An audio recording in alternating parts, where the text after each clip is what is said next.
Exactement, vous avez compris, le calendrier ecclésiastique de l'Église méthodiste unique Côte d'Ivoire, en ce jour, prévoit la rentrée scolaire et universitaire. Je voudrais vous saluer, très chers téléspectateurs, vous qui nous prenez en marche maintenant. Une occasion favorable pour attendre l'Évangile, mais spéculer aussi autour de la formation par rapport à l'Église et par rapport à la nation. Et c'est un plaisir pour nous d'accueillir sur ce plateau la très révérende Akpes Hermance, épouse Aka. Elle est aumônière générale des écoles méthodistes. Bonne arrivée à vous. Merci, bonjour à tous. Nous le disions tantôt que c'est un plaisir pour nous de vous accueillir sur ce plateau. Le plaisir est partagé. Nous bénissons le nom de l'Éternel qui nous donne cette opportunité. Ensuite et enfin, nous recevons procès René Nyalega, qui est procès des universités, mais président de l'Université méthodiste de Côte d'Ivoire. C'est un honneur pour nous. Le bonheur est mien aussi parce que c'est tout à fait important de pouvoir dire ce que fait l'Université méthodiste de Côte d'Ivoire. Merci à vous. Le travail, ça va? Le travail se déroule bien au sein de l'Université méthodiste. Je pense que l'occasion nous est donnée de parler de façon précise de ce que fait l'Université méthodiste de Côte d'Ivoire au sein des structures de formation de l'Église méthodiste unique. Tout à l'heure, on en parlera. On va saluer de part et d'autre nos amis qui sont là. On va vous acclamer, c'est tout ce qu'on peut faire. Merci à vous. Professeur, un mot avant d'introduire... Alors, nous sommes accompagnés aujourd'hui par des étudiants de l'UFR Langue, Littérature, Civilisation et Communication, des étudiants de droit et des étudiants de sciences économiques et de gestion qui nous accompagnent aujourd'hui. On va demander à la très révérende de présenter ce moment au Seigneur. Nous prions le Seigneur. Grâce te soit rendue, Éternel notre Dieu, notre Père, pour ces moments que tu nous donnes de vivre. Il te plaît de susciter du milieu de nous des personnes capables de transmettre de ta part le savoir à des générations futures. Permets, Seigneur notre Dieu, que nous aussi, nous puissions nous nourrir de ta présence et de ton savoir, afin que, de par ta sagesse, Seigneur, nous ayons du discernement et comprenions que tu es l'essence même de toute connaissance et que sans toi, nous ne pouvons rien faire. Bénis ce moment et donne gloire à ton nom. Par Jésus, notre Seigneur et Sauveur, nous te prions. Amen. Amen. Encore une fois de plus, je voudrais vous dire merci. Merci pour l'occasion que vous donnez à l'Église méthodiste unique Côte d'Ivoire de façon particulière, mais à toute la nation. L'Église a prévu aujourd'hui la rentrée scolaire et universitaire. La question qu'on se pose, c'est qu'on avait déjà effectué la rentrée et c'est maintenant que vous effectuez la rentrée scolaire. C'est vrai qu'au niveau national, la rentrée scolaire s'est faite depuis le 12 septembre 2022, mais aujourd'hui, c'est un point d'honneur que l'Église fait à l'enseignement méthodiste en lui dédiant cette journée, et c'est pourquoi elle est appelée Journée de la rentrée scolaire et universitaire. En quoi elle est importante, cette journée, professeur? Cette journée est tout à fait importante parce que c'est l'occasion pour nous de faire le point de ce que nous faisons au sein du système éducatif méthodiste et de dire qu'effectivement, l'année commence et cette année scolaire universitaire est forcément placée sous le regard bienveillant du Seigneur. Avant d'aller peut-être plus loin, j'ai invité la chorale du groupe de l'école du dimanche de Blocos, l'église méthodiste de Blocos, pour nous donner l'occasion de louer le Seigneur avant de revenir sur ce plateau.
Merci bien à la chorale, à ma petite chorale de Blocos.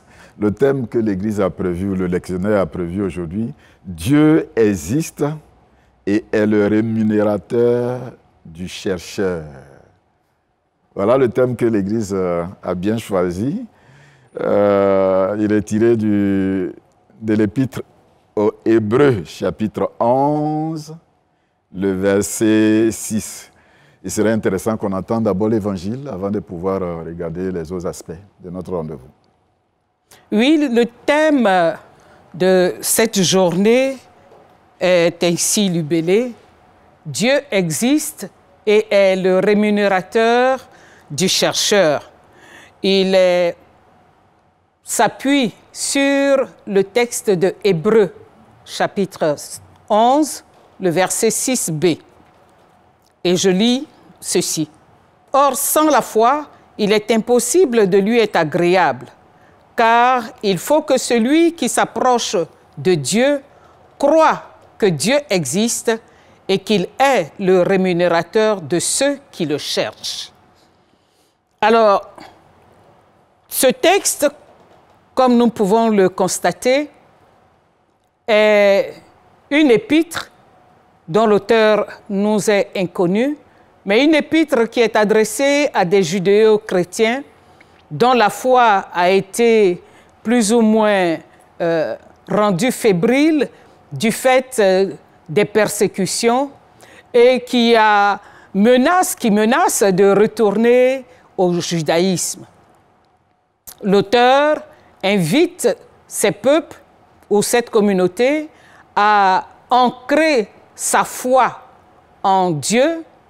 Rappelons que l'épître aux Hébreux est une épître qui souligne Jésus-Christ comme étant le souverain sacrificateur par excellence, celui qui donne par sa personne accès au Père et qui, par Dieu, livre au monde autant de largesse, autant de faveur. Et c'est ainsi que l'auteur de cette épître incite cette communauté judéo-chrétienne à s'attacher à Christ, à fonder son espoir en Christ, à avoir une foi agissante, une foi patiente, une foi persévérante en Christ pour bénéficier des promesses de l'Éternel. En d'autres termes, à travers la foi que ce peuple aura en Dieu, le système qui est celui de déclencher les promesses contenues dans la sphère invisible pourra trouver sa réalisation dans le monde du visible. Et c'est pourquoi le texte de Hébreux, du chapitre 11 de Hébreux, va nous parler de la foi qui est une ferme assurance des choses qu'on espère et la démonstration de celle qui est à venir, c'est-à-dire qu'on ne voit pas. Et donc, si la foi déclenche ce processus, c'est pour dire que, de par la foi, Dieu ouvre au monde les portes de la connaissance, pour ce qui est du domaine de l'enseignement ou de l'éducation. Dieu privilégie ceux qui le cherchent et qui qui font d'eux des enfants de Dieu. Et Dieu lui-même se laisse trouver, et en se laissant trouver, il enrichit l'homme qui le cherche. Il permet également à cet homme qui le cherche de posséder les promesses à venir. Et c'est en cela que ce texte est pour nous un texte fondamental. Dieu est le rémunérateur du chercheur. En tant que rémunérateur, c'est lui qui accorde la récompense, c'est lui qui donne le bien, c'est lui qui permet le profit, le bénéfice. C'est lui, en tant que source de la connaissance, en tant que matrice de la science, donne la possibilité à l'être humain qui le cherche et qui le place au centre de ses recherches, l'occasion de pouvoir découvrir, l'occasion de pouvoir dévoiler des mystères cachés, l'occasion de pouvoir s'enrichir lui-même et enrichir la communauté dans laquelle il est. Voilà un peu ce que l'on peut dire de ce texte de Hébreux 11, du verset 6, où il est dit que celui qui s'approche de Dieu croit que Dieu existe et qu'il est le rémunérateur de ceux qui le cherchent. Les chercheurs, il y en a beaucoup. Il y a des chercheurs qui sont restés chercheurs parce qu'ils n'ont pas encore trouvé. Et il y a des chercheurs qui ont fait des découvertes et qui, de par les découvertes, ont permis au monde d'évoluer, de connaître le développement et le progrès. Alors, la question est de savoir où est-ce que nous cherchons, qu'est-ce que nous cherchons, qui est au centre de notre recherche, pourquoi faut-il chercher autour de Dieu, quels sont les avantages qui sont liés à une recherche où Dieu demeure le centre. Ce sont là des réflexions que nous devons mener tout au long de cette journée parce que le prophète Agé dira, si nous prenons le cas de nos recherches infructueuses, Agé dans son chapitre 1, le verset 5, dira « Considérez attentivement vos voies ».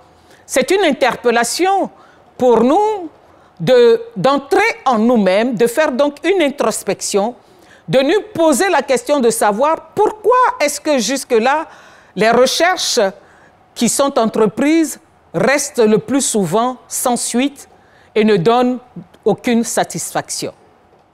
Eh bien, chacun devrait comprendre que si une recherche ne part pas de Dieu, qui est le socle même de la connaissance et de la science, si une recherche n'a pas pour Dieu l'élément focal, alors cette recherche ne pourra véritablement prospérer. Dans le texte de Jérémie chapitre 9, versets 23 à 24, Dieu dit ce qui suit. Que le sage ne se glorifie pas de sa sagesse, que le fort ne se glorifie pas de sa force, que le riche ne se glorifie pas de sa richesse, mais que celui qui veut se glorifie d'avoir de l'intelligence et de me connaître, de savoir que je suis l'Éternel qui exerce la bonté, le droit et la justice sur la terre. En d'autres termes, si Dieu n'est pas cette matrice de laquelle toute substance de connaissance et de savoir peut être accordée à l'intelligence humaine, évidemment, toute forme de recherche s'avérait infructueuse et inféconde. Raison pour laquelle il est important de s'attacher à Dieu, de démontrer sa foi de manière confiante et avoir l'assurance, quelles que soient les épreuves, quelles que soient les circonstances, de savoir qu'à coup sûr, avec Dieu, l'on sort victorieux de cette recherche parce que Dieu ouvre les écluses des cieux. D'ailleurs, dans Matthieu chapitre 7, à partir du verset 7 au verset 8, Jésus dit « Cherchez et vous trouverez ». Et il dit « Celui qui cherche, trouve ». En d'autres termes, si la recherche se focalise sur Dieu, qui lui-même est la source de toute forme d'intelligence, ce serait faire preuve de beaucoup de sagesse et de discernement. Vous arrêtez là? Pour l'instant? Pour l'instant. Si on se retrouvait de l'autre côté, si on n'était pas un enfant de Dieu, est-ce que vous êtes d'accord qu'ils ont besoin de s'appuyer sur Dieu? Parce qu'ils vont vous dire qu'ils réussissent dans leur recherche, dans tout ce qu'ils font, même si Dieu n'est pas au milieu. Ben, tout être humain incarne des valeurs divines. Et tout être humain est créé à l'image de Dieu, à la ressemblance de Dieu. À partir du moment où nous sommes créés à l'image de Dieu, il y a en nous un potentiel divin, un capital divin qu'il nous faut fructifier. Et nous ne pouvons le fructifier que si nous comptons sur l'entière participation de Dieu en tant qu'être immanent et transcendant qui, de par son existence, qui s'impose à nous comme un fait, agit à sa guise dans l'histoire humaine, dans l'économie du salut et donne à la recherche un sens.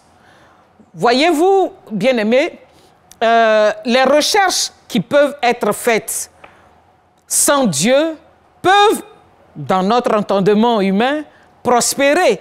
Mais le plus souvent, ce sont des fruits qui sont éphémères et passagers. Par contre, celles qui sont focalisées sur Dieu et qui reçoivent la bénédiction de Dieu sont celles qui durent et qui perdurent. D'où la nécessité de persévérer dans une attitude de foi confiante en Dieu, qui est la source de toute connaissance et de toute sagesse. Quel est l'appel que vous allez lancer aux jeunes étudiants, aux professeurs, aux enseignants? Quel est l'appel qu'on peut leur lancer? D'abord, il faut savoir que dans ce domaine de l'enseignement, l'homme est pris en compte. Le professeur ou le chercheur ou le dispensateur de l'enseignement doit être lui-même une personne cultivée, une personne aguerrie, une personne pétrie de compétences, une personne qui maîtrise les méthodes de la pédagogie, de l'art, de la transmission du savoir, et une personne qui, elle-même, a des dispositions intérieures, je pourrais dire, d'éthique chrétienne, parce qu'il faut avoir beaucoup d'amour pour travailler dans le milieu estudiantin et dans le milieu des élèves. Il faut avoir beaucoup de sagesse et de patience pour pouvoir s'occuper et encadrer les élèves et les étudiants. Il faut également du discernement, du tact pour savoir comment véhiculer le message pour que l'enseignement dispensé soit non seulement bien assimilé, mais beaucoup plus productif.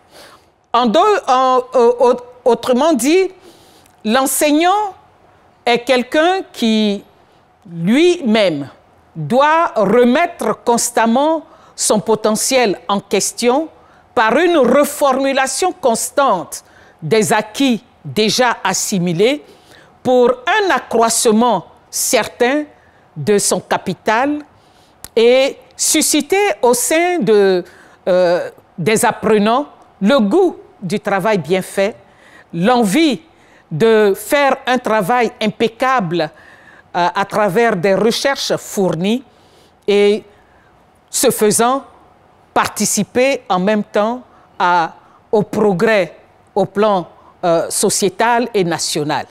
Professeur, vous ne faites pas des étudiants des chrétiens, je ne sais pas comment on peut le dire. Ils ne sont pas faits pour être des serviteurs de Dieu. Il faut dire que l'université ne fait pas de catéchisme. Nous, d'ailleurs, je rappelle ici notre devise, foi, vertu et connaissance. Alors, au sein de l'Université méthodiste de Côte d'Ivoire, nous avons ce qu'on appelle l'éthique. L'éthique est enseignée à tous les niveaux et nous avons même une charte d'éthique pour permettre aux étudiants d'intégrer les valeurs de justice, les valeurs d'équité, d'honnêteté, de ponctualité, d'assiduité. Ce sont ces valeurs qui sont importantes pour que nous ayons véritablement des citoyens complets pour le bonheur de notre nation. Par conséquent, il est vrai, comme la très révérende vient de le dire, que la foi est importante, mais il y a une liberté donnée aux étudiants d'aller vers telle ou telle domination. Mais le plus important pour nous, c'est d'inculquer les valeurs cardinales qui fondent l'homme. Des valeurs qui doivent rester dans la société pour que la société puisse se développer de façon... On est déjà avancé, mais j'avais voulu qu'on fasse un peu l'historique de la formation au niveau de l'Église. Alors, il faut savoir, au sein de l'Église méthodiste unie Côte d'Ivoire, en 1920, dès les années 1920, les missionnaires ont commencé à former les catéchistes sous les hangars, mais c'était une formation un peu embryonnaire, une formation qui n'était pas organisée. Mais c'est véritablement à partir de 1926 que nous avons au sein de notre système les premières écoles primaires. Et à partir de ce moment-là, le système se met en place du cours élémentaire jusqu'au CM2. À partir de 1955, nous avons le premier lycée, le cours secondaire protestant, comme on disait à l'époque, de Dabou. Et par la suite, en 1970, l'Église a décidé de centraliser tout ce système. Et nous avons eu la direction centrale des écoles méthodistes de Côte d'Ivoire. Et plus loin, il y a eu une mutation, une transformation.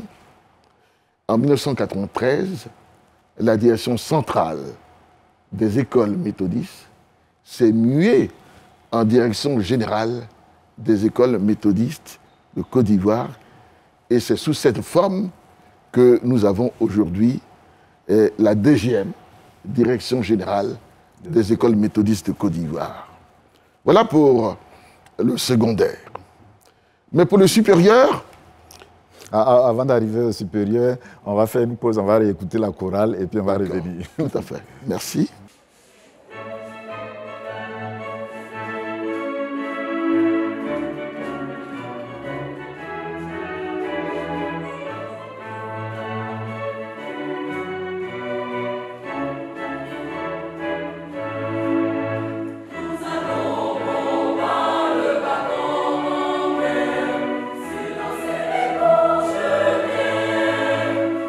Chant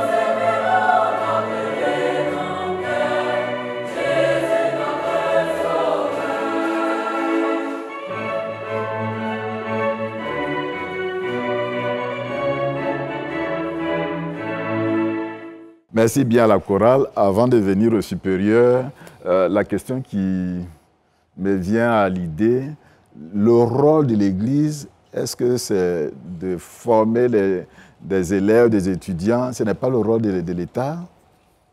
Alors, ça a été toujours la mission de l'Église. Depuis les missionnaires, il y a une dimension verticale, l'annonce de la parole, annoncer Jésus-Christ. Mais il y a eu toujours la nécessité de former les individus, d'où la dimension horizontale. Il y a donc d'abord œuvré au sens pour permettre au peuple de Dieu de connaître l'Évangile, la parole. Et ensuite, il y a eu les œuvres et puis les actes. Et justement, il y a une sorte de dimension complète. On ne peut pas seulement annoncer l'Évangile, mais à côté de l'Évangile, pouvoir former l'homme. Et ça a été une constante depuis les missionnaires jusqu'à aujourd'hui. Et la vision de l'Église méthodiste unique Côte d'Ivoire, c'est de former tout l'homme dans sa totalité, dans sa globalité, parce que l'homme n'est pas que intellect, l'homme est aussi spirituel, et nous intégrons les valeurs morales. Venons-en maintenant au supérieur. Alors, pour le supérieur, il faut dire que le supérieur a commencé avec la formation des pasteurs. Les pasteurs étaient formés à l'extérieur, à l'université protestante de Paris, à Genève, etc. Et puis, il y a eu aussi en Afrique, Porto Novo, Yaoundé. Et grâce à la vision du bishop Benjamin Boni, en 2002, et justement aujourd'hui, cette semaine, nous avons fêté les 20 ans de l'ISTA, l'Institut de théologie d'Abandjé Doumé. On va revenir là-dessus tout à l'heure. Et donc, le supérieur a commencé avec l'ISTA, à proprement parler. Et à partir de 2006, nous avons eu la première faculté de droit, de sciences économiques, avec pour recteur Salomon Aouti. 2006. Et puis, en 2012, nous avons eu aujourd'hui, nous avons eu 3 UFR, l'UFR de langue, littérature, civilisation et communication, l'UFR de droit, l'UFR de sciences économiques, et à côté, bien sûr, la grande école, le CEMAMSI. Aujourd'hui, l'Université méthodiste de Côte d'Ivoire a 3 composantes. L'ISTA, qui fête cette semaine, qui a fêté cette semaine ses 20 ans. Nous avons les 3 UFR que je viens d'indiquer, et puis la grande école, le CEMAMSI, qui forme au niveau du BTS, BTS de comptabilité, audit et contrôle, assistant de direction. Voilà les 3 branches, les 3 composantes de l'Université méthodiste de Côte d'Ivoire. Nous sommes heureux parce que l'Université méthodiste de Côte d'Ivoire est la 3e meilleure université privée de Côte d'Ivoire, derrière le groupe Rousta et l'Université catholique de l'Afrique de l'Ouest appelée UCAO, selon les résultats des évaluations effectuées par le ministère en charge de l'enseignement supérieur et de la recherche scientifique. La question qu'on se pose, c'est sur quel levier vous aviez été classé? Voilà, il faut dire, pasteur, que nous mettons un point d'honneur à donner le meilleur pour les étudiants qui viennent à l'Université méthodiste de Côte d'Ivoire. Alors, les critères, c'est d'abord la viabilité au niveau de l'administration, avec un organigramme bien structuré, un président, un vice-président, un secrétaire général et toutes les composantes de l'administration. La viabilité académique, qui permet donc le suivi rigoureux de ce que nous faisons au niveau de la semestrialisation des cours, au niveau des enseignants que nous prenons. Il faut savoir que pour enseigner à l'université, il faut avoir au minimum le doctorat. Et c'est important. Et puis, tout ce qui a trait à la recherche. Aujourd'hui, nous avons à l'Université méthodiste une revue scientifique, Gnomus. Nous organisons des colloques. D'ailleurs, dans le cadre des 20 ans de l'ISTA, nous avons organisé hier à l'Université méthodiste un colloque sur la pérennité de la formation théologique et pastorale dans un monde en mutation, enjeux et pertinence. Université, c'est la recherche. Et d'ailleurs, le thème qui a été abordé il y a un instant par la très révérende pasteur le montre à suffisance. La recherche. Mais la vraie recherche est liée à Dieu.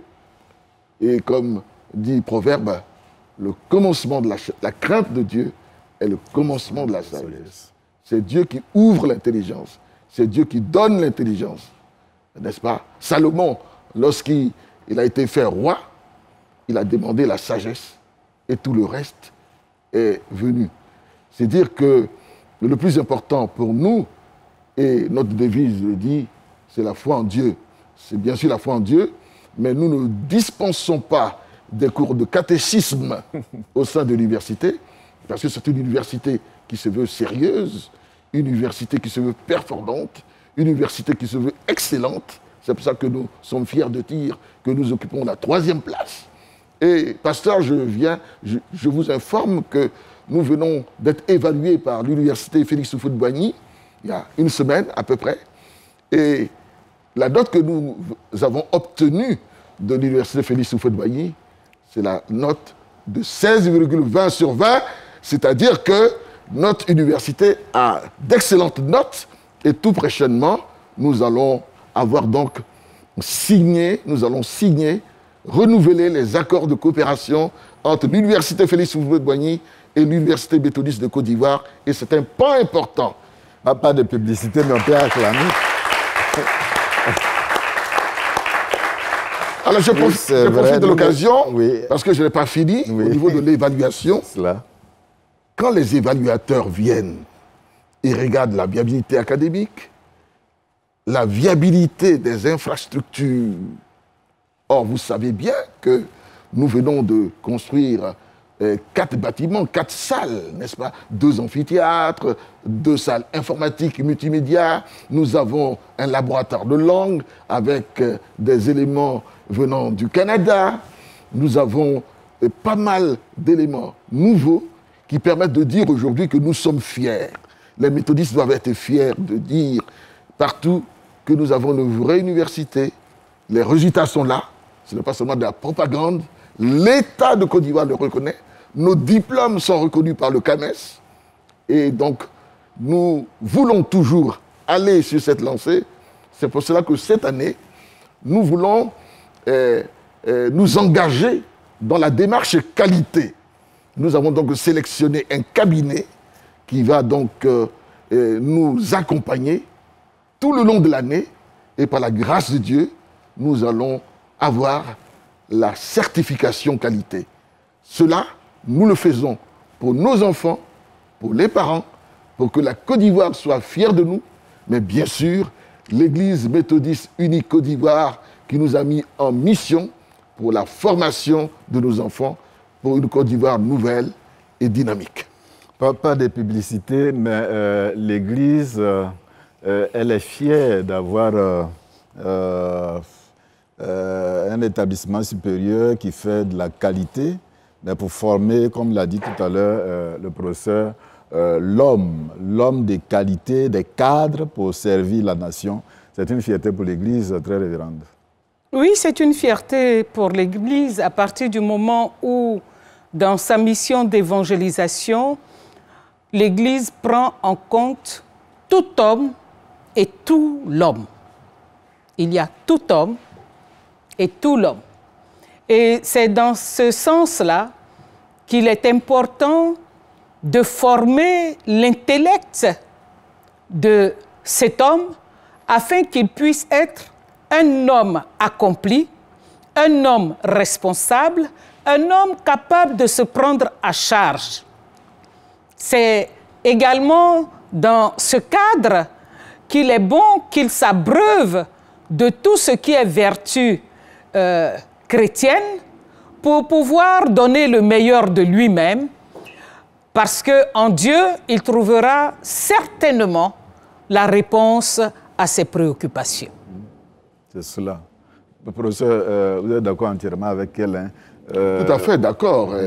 Former tout l'homme. On ne tient pas seulement compte de la dimension sapientiale, n'est-ce pas? Le jour, je recevais un parent d'étudiant qui me demandait, qui me disait, mais à l'Université méthodiste de Côte d'Ivoire, pourquoi mettre mon enfant dans cette université? Mais à la différence, ce n'est pas de la publicité, mais c'est un fait. C'est vrai que nous avons des enseignants de qualité, des docteurs. Nous avons par exemple le doyen de l'UFR de sciences économiques et de gestion qui est professeur titulaire, le doyen de l'UFR de droit qui est agrégé, le doyen de l'UFR de langue, civilisation et communication qui est maître de conférence. Nous avons donc des enseignants de qualité. Mais indépendamment de cela, nous ne devons pas nous réduire à cela. Et donc j'ai dit aux parents d'étudiants qu'ici, nous enseignons l'éthique.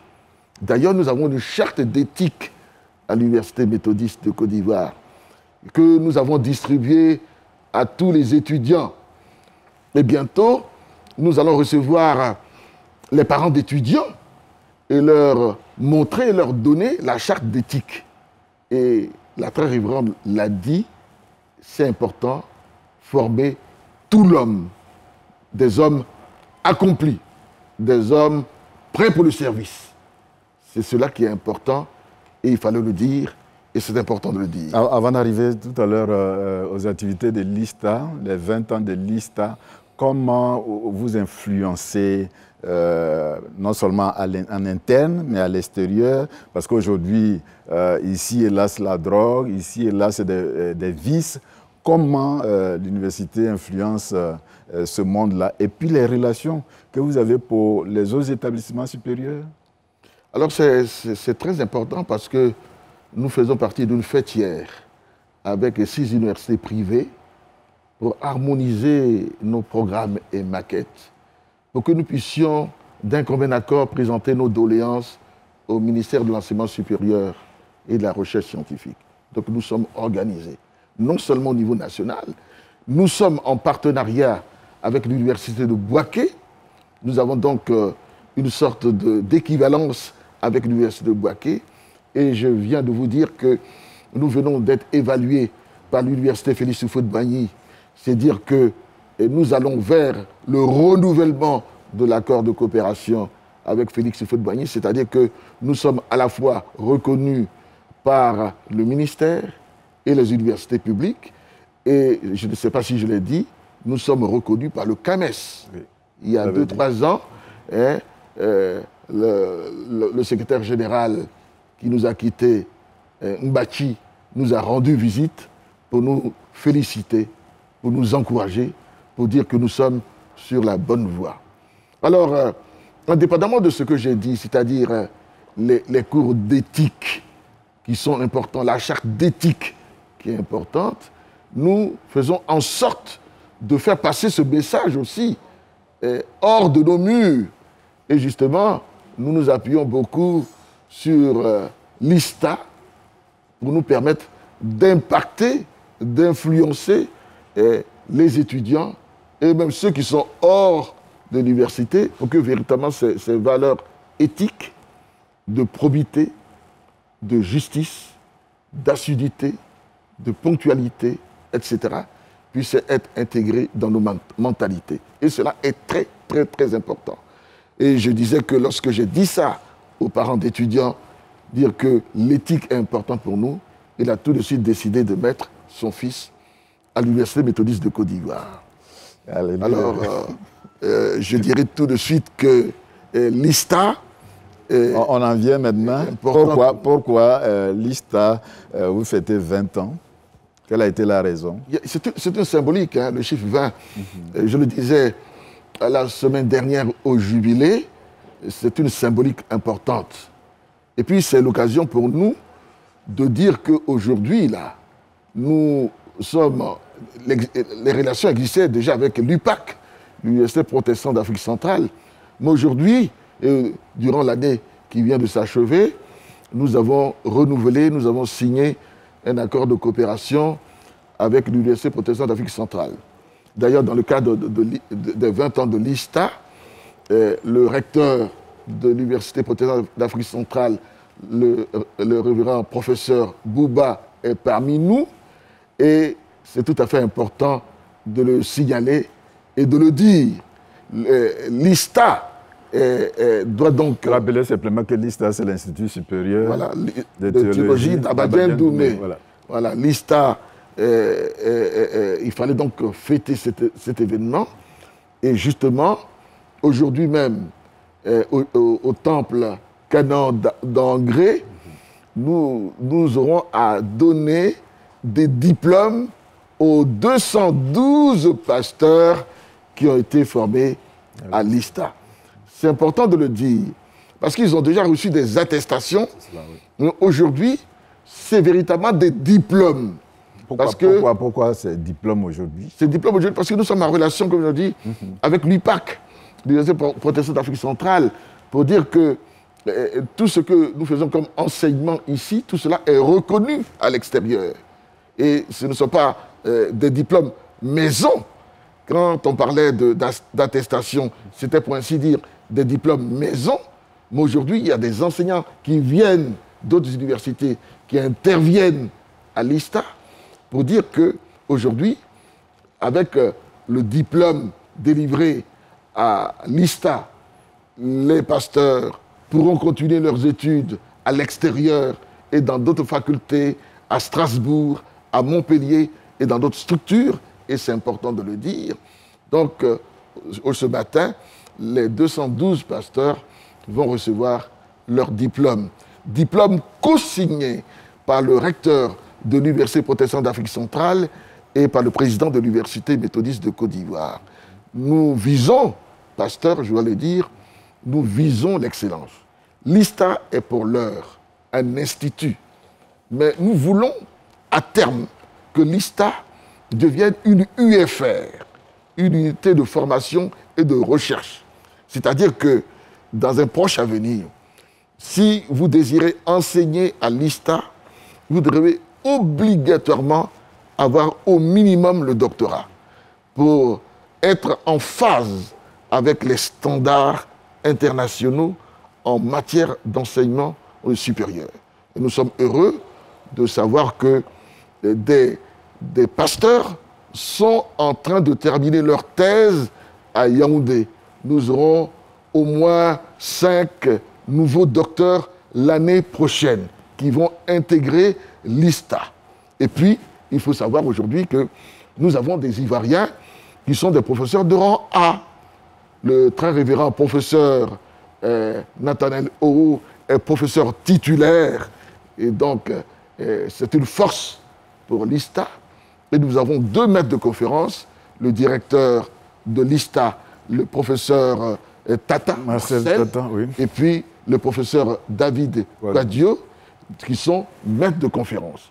Et progressivement, nous allons combler le vide pour permettre à l'ISTA de s'ouvrir au monde.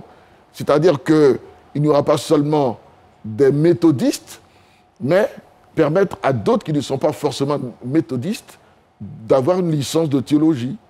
Moi, par exemple, j'ai été formé, pendant que je faisais mes études de lettres à l'université Paul Valéry de Montpellier, j'ai été formé à l'université, à la faculté de théologie protestante de Montpellier.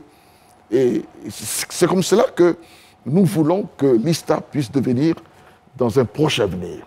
Et nous comptons sur l'Église, l'appui de l'Église, pour permettre à l'ISTA d'être une vraie UFR, une vraie unité de formation de recherche pour la formation des pasteurs et des laïcs.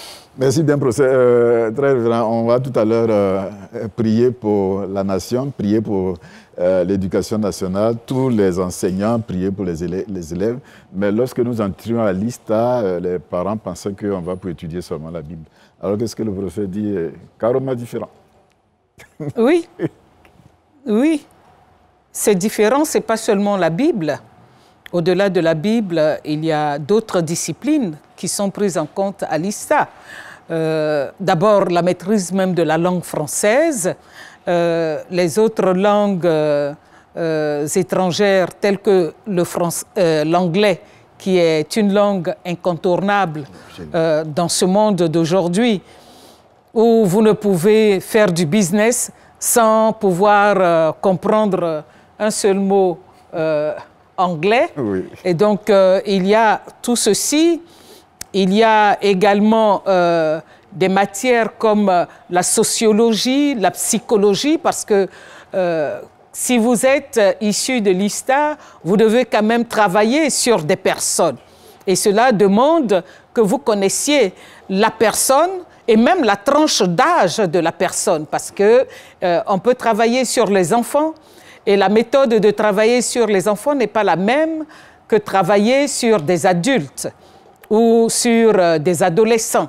Donc, il faut prendre en compte ces différentes tranches d'âge et travailler en conséquence. Alors, c'est pour cela que l'ISTA n'est pas seulement une école de théologie pour apprendre seulement tout ce qui est Dieu et faire du prosélytisme. Oui. Oui.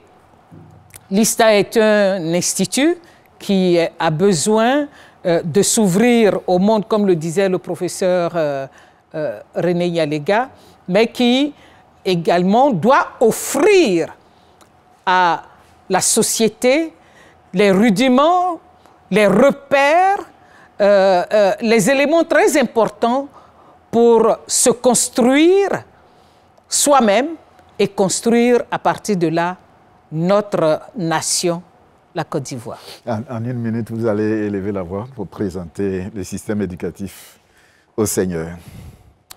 Nous prions le Seigneur.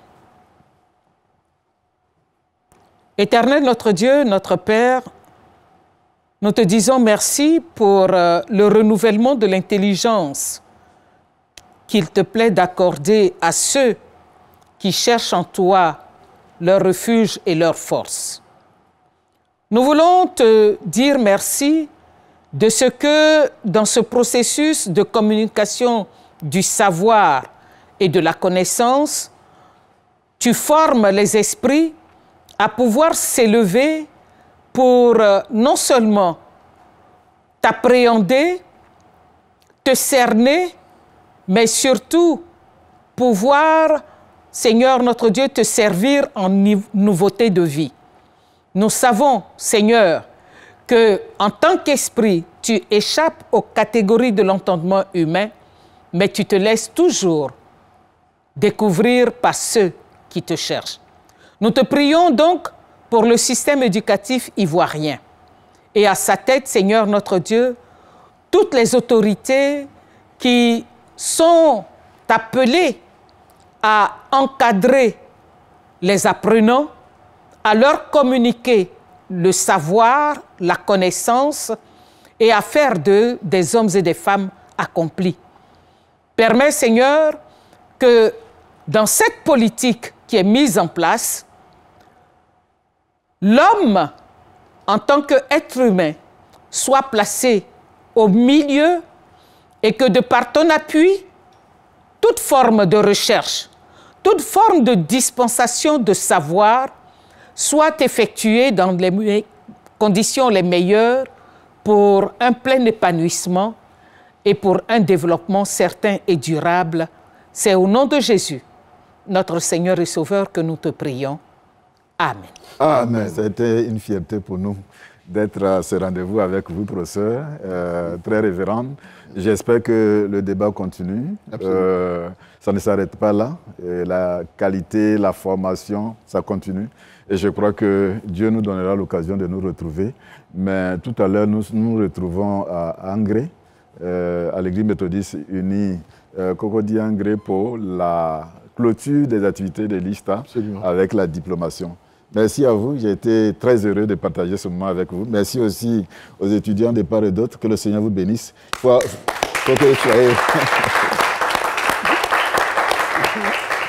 que vous soyez des cadres bien formés, et j'espère. Merci à vous, tous ceux qui nous ont aidés dans la réalisation de cette émission. Que la grâce de Dieu soit avec vous, que la bénédiction de Dieu vous accompagne. Et on se retrouve le dimanche prochain